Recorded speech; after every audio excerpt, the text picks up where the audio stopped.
Andrew McCART, IFL TV, proudly sponsored by Everlast. I'm here with none other than Jack Catterall. Jack, you're in Vegas. You had a rough time getting here, but you've made it.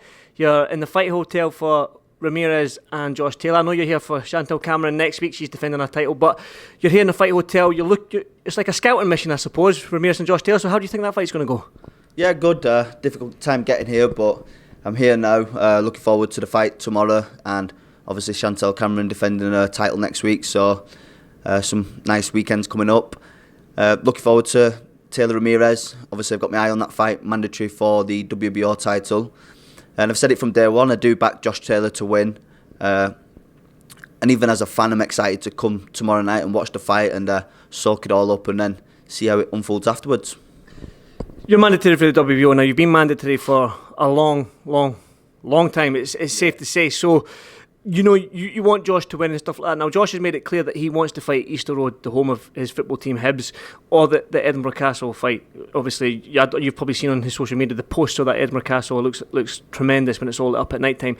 Now, would you be willing to face Josh, obviously in his backyard in Edinburgh, either the stadium for Hibs or the Castle? Because I'm guessing you want Josh to win there. You said you back him since day one, so would you be willing to fight him at these two venues? Of course, when I stepped aside to allow this fight to happen, I knew that if Josh comes through this fight, there's a potential fight in Edinburgh, like you just said then, either at the football stadium or Edinburgh Castle.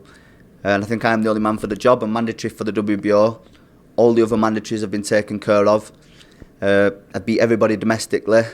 I'm mandatory for the title, so I hope he comes through Saturday and we can fulfil this dream of his and fulfil my world title shot.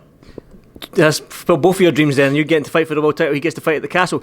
Now, for the fight itself, Ramirez and Josh Taylor, what a fight. With Undisputed Championship, with sometimes, like I spoke about it yesterday, the Tyson Fury, the heavyweight Undisputed Championship, Tyson Fury and Joshua, they can't seem to work it out, obviously, with the arbitration with Wilder, the venue and stuff like that. Obviously, the amount of money that's involved in that fight's unreal, but at least we get to see an undisputed fight in your division, the super lightweight division. I asked you, how do you see the fight go? Can you see a stoppage in this fight with these two guys? You know what, I've watched Ramirez's previous fight and Taylor's, and I think Ramirez, he's got a massive heart. I think Josh has just got a little bit more in his toolbox to beat Ramirez. I don't think it'd be an easy fight. I kind of see it going the distance, but I see a comfortable points win for Taylor. But like you just said then, what a mega fight it is, and it deserves all the credit. Two young champions, both undisputed, both unified, going for the undisputed. So what a fight! I mean, both of them have toyed with the idea of moving up to 147. I know you're the type of fighter and I've been speaking to you a lot lately and stuff. You want to fight a champion to win the world title. Are you one of them ones that wants to fight the champion and win a world title? You don't want to fight for the vacant title, although you will be a world champion and you win. But you want to snatch it from the champion rather than fight for the vacant. Of course, there's no better feeling than going in there and taking a title from a champion. But I'm under no illusion that Ramirez or Taylor wins. There is options for him at 147. I've kind of accepted that. Worst case scenario for me, one of them moves up and the title becomes vacant, then it's up to me then to grab the title and build my own legacy with the title and build up to my own unifications. But if Taylor wins, like we've just talked about, there is this fight that's going to be easier to make in Edinburgh later this year. The fight, I was lucky enough to go to Saunders in Canelo Saunders with 70,000 fans. There's going to be close to 1,000 fans at this venue here today. Obviously, back in the UK, with the football matches, the football games, we're starting to get fans back. But are you looking forward to getting into an arena, a boxing arena, where there's some fans, there's some atmosphere? I mean, we've fought behind closed doors and stuff like that for a long time now. But for you as a boxing fan as well, how excited are you to get some fans back? Yeah, really excited. I last boxed in November behind closed doors. I like to go to all the boxing matches. I support all my gym mates and fighters up and down the country. So to be here and fans back in the arena, it's going to be nice. I guess it'll be strange because for over a year now we've been to some boxing matches and there's been nobody there. Just go back into the Ramirez Taylor. Do you have a preference? I know you want Josh to win, but who's the easiest fighter for you, do you think, for your style? I mean, Josh is a southpaw like you, and we know sometimes a southpaw cancels each other out, but your sort of style and Ramirez's sort of style is a good fight. But who would be the easier matchup, would you think, going ahead if you had that opportunity? both completely different fighters, completely different game plan. I think stylistically, Ramirez would suit my style better.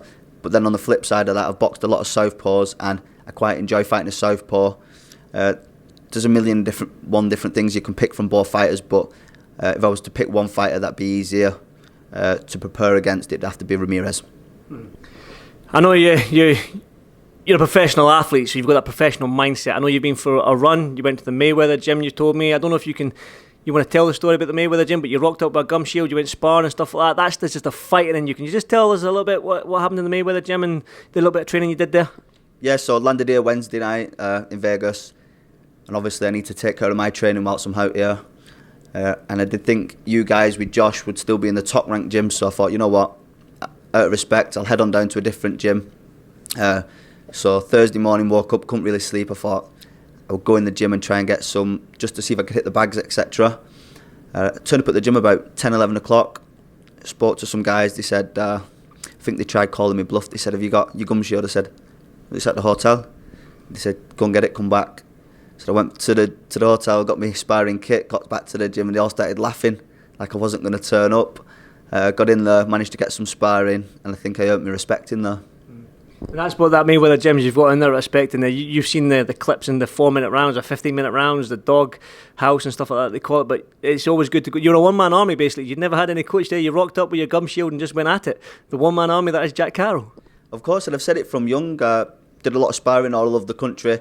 Sparred numerous world champions, but you've got to go out your comfort zone. I probably was a little bit uncomfortable walking into a gym, asking to go and do some sparring. But after the sparring, I knew it was the right thing. Earned my respect, got some good rounds in, and made some connections in there, so I can get some more sparring next week. Perfect. Now on with your gym mate Chantel Cameron. She's defending her title in Las Vegas. What an opportunity for her. I mean, she gets to fight in Las Vegas, so that's a lot of fighters' dreams to come out here. They call this place the home of fighting, the home of the fight game and stuff like that. So talk to me about Chantel. She's wanting that Katie Taylor fight. She's wanting the unification fights and stuff like that. So how is she looking in the gym? You know what, Chantel, she's a really good fighter, Chantel. She's got to take care of a WBC mandatory next weekend, and I really hope after that she can land a unification fight. She's been looking tremendous in the gym. I think a fight a couple of months ago got postponed, but she kept on working throughout. Just excited now. She lands on Saturday. Her and Jamie are over here. I can join their fight week bubble and support Chantel. How do you see that fight going then? Obviously, we know the type of fighter Chantel. She says she's a game, come forward type fight, but she can box as well. So are we in for an exciting fight? Of course, Chantel's a very spiteful fighter. I've been in the gym, I've sparred her, and she's menacing, so I'm expecting a good fight. I've not looked into her opponent too much for next weekend, but I'm backing Chantel all the way.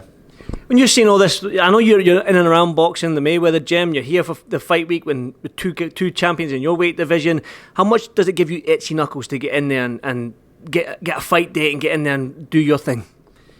Yeah, you have to be patient. I've learnt that numerous times in boxing, but one thing I will say is I'm always in the gym. My coaches can back that up. I've been training all year round, boxed in November, back in the gym in December, and I know that when my time comes I'll be ready. There'll be no excuses that I've not been in the gym training or preparing. I just want a fight date, hopefully after Taylor Ramirez this Saturday. I believe there'll be probably a couple of weeks negotiation until something's decided. Until then, I'll keep working, and hopefully sooner rather than later I'll have a fight date. I know you do all your talking in the ring, but when that final bell goes tomorrow night, are you going to do something and just be like, I'm next at the press conference? Are you going to be like, give me my chance, whoever? Well, hopefully I'm going to be biased here, but if Josh wins in that, you're going to jump on there and be like, Josh, let's do it, son, let's do it. You know what, I'm respectful, but I'm down here. I need to let him know that I'm serious about it. Josh wants this fight in Edinburgh.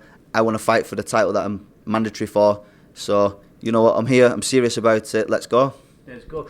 Final word on Fury and Joshua then. Obviously, a fight, I know you're a boxing fan, you're at every boxing event, the MTK events, you're always there, you're always supporting fighters and you're supporting the shows and stuff like that. So, as a fan, Jack, Fury Joshua, you wanted to see it. How disappointed are you that we can't get it on? And obviously, the consolation prizes, we do see Wilder Fury 3, and looks like we're going to see Joshua and Usyk, so there is consolation prizes there, but how disappointed are you that fight's not going ahead? I'm disappointed, but I'm more disappointed because I know Fury and Joshua both wanted to fight. It seems like it's been difficult to make. We've been teased with it for months and months, and we finally thought it was across the line. We was going to watch the fight, but I know they've both said stuff on social media, but they'll both be frustrated now, won't they? Hopefully we see the same outcome this time with Fury. He can go in there, do a demolition job on Wilder, and I believe Joshua's going to fight Usyk.